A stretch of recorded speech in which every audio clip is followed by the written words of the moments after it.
Hey, we're living in exciting times, and this application is a proof of that.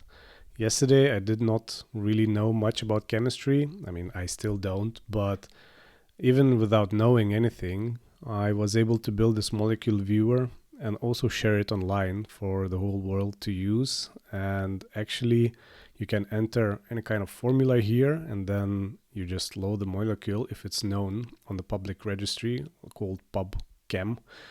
So this is quite exciting. AI is really beginning to advise. Yesterday, I was just asking it, to provide me a simple scaffold application where I could tap into just some, molecules like H2O, something simple.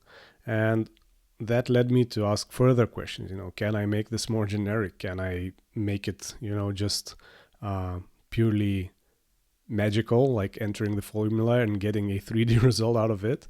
And that's how I learned, or AI or Grok explained to me, how to do that, which registries to look for, and also it just wrote the code, right? So majority of the code that you will see here, it wrote by itself. Like, I did not really have much to do with it. I mean, I did communicate a lot with it. I was, prompting it back and forth, fixing some small mistakes here and there.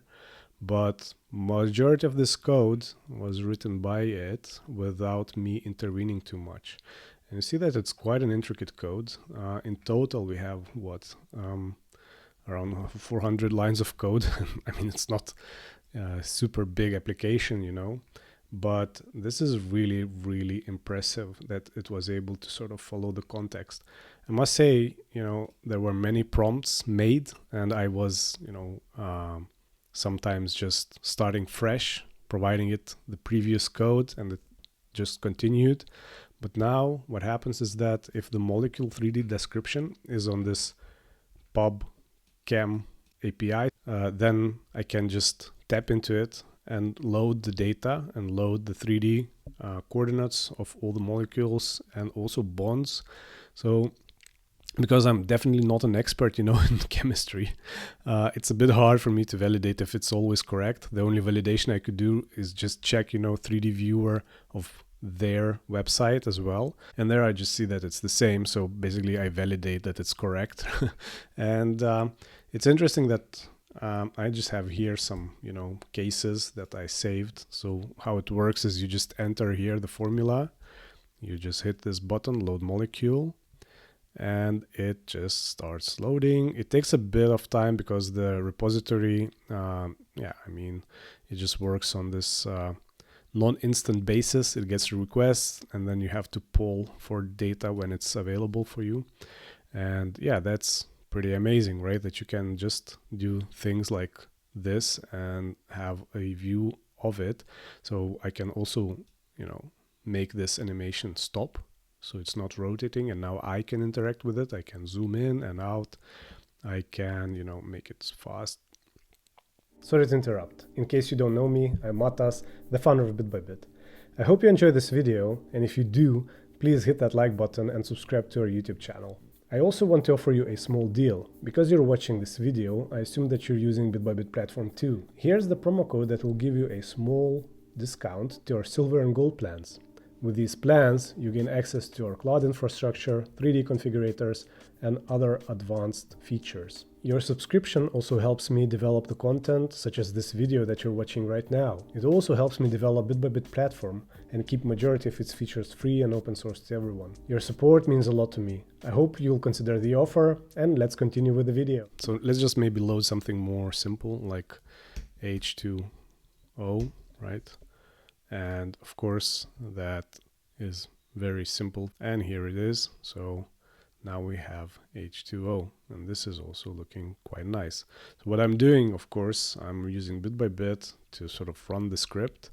I'm using BabylonJS code here. So I just asked it to use Babylon game engine to generate everything, and yeah, it just went and did everything. So this is super amazing.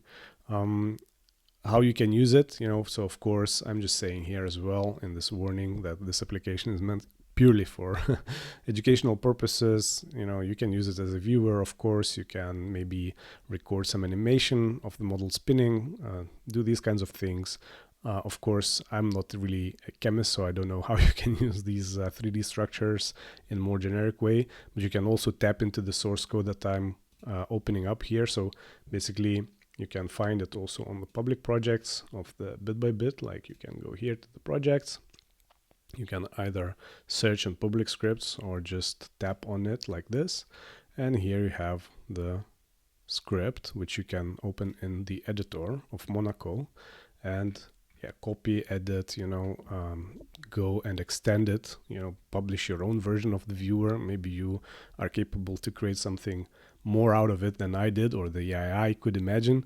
So definitely these are interesting times where, in collaborating with AI, you can create amazing things. And I'm not gonna show you the prompts. There were many. This is the end result, and I think that's the most important part of it. I mean, it's not magic, right? So sometimes AI hallucinate, sometimes you have some problems, sometimes it loses its way, sort of, so you have to be quite specific on what you're asking. Sometimes you want to just concentrate on a small part of the code instead of the whole piece. And I'm gonna be making maybe some sort of real-time videos, but it took me like maybe few hours or 3 hours of prompting and coding and testing, and going back and forth. So it's not very straightforward. You have to sort of take that into account, that you're not always gonna get result in one go. But if you know how to formulate those questions, if you are able to interpret the code, definitely you can write quite large applications, I think. And in 3 hours, I got this. There are definitely ways how you can extend this. For example, for me, it started with just few, bonds like this. Like all the chemical elements had like this single bond.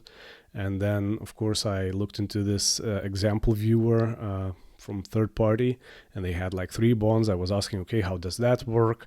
AI was explaining to me, chemical composition. It was tutoring me basically on how it all works. And now you can just load anything in it, and it just displays it. I mean, if it's found, right? So if it doesn't find some 3D definition of the compound, then you will just get an error, and I can just demonstrate that after this loads. So this is an interesting molecule, right?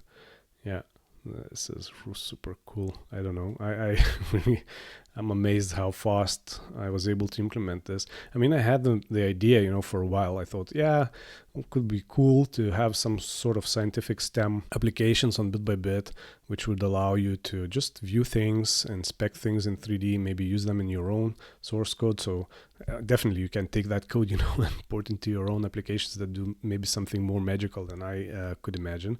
But I provide it as an example. You can definitely use the app for your own purposes, maybe in the classroom if you're teaching students, definitely worth to understand how this works. So I was trying to load Buckminister Fuller's C60, a legendary molecule, and sadly that like 3D definition of it doesn't exist. So you see that now it just sort of created this line, and I can just copy URL to PubChemistry, and I can go and see whether that at least exists, So here you see that it does exist, but probably here as well, there's no 3D definition of it. They just have this 2D drawing. And by the way, of course, you saw me just click this copy URL to PubChem. That's really amazing because you can just go there and inspect all kinds of details about these molecules. So like, let's load something that I had here. Let's load it. Let's see how it looks like, and then we can also read what it does maybe. So this looks quite intricate and interesting, right? Let's copy URL to PubChem. Let's go here. Let's paste. And it's searching. So it's testosterone. This is quite interesting, that you can also then go into details and learn. And also, of course, I mean, I did not invent anything here. They have also this viewer that you can also use. Definitely a super good resource. and I'm just tapping into that same, API that they have and getting this similar result, right? I mean, similar, it's exactly the same. So you see that this thread is connected with 2 dots, and they have also similar things here. So yeah, I hope you enjoyed this video. I will be posting more videos like this one. I will be sharing more applications probably, because yeah, it's just easier to code those, and I think those are also really beneficial to STEM fields where just people can tap into the code or into the application itself and learn from it. Yeah, I hope you enjoyed this video, and I hope to see you later. Cheers.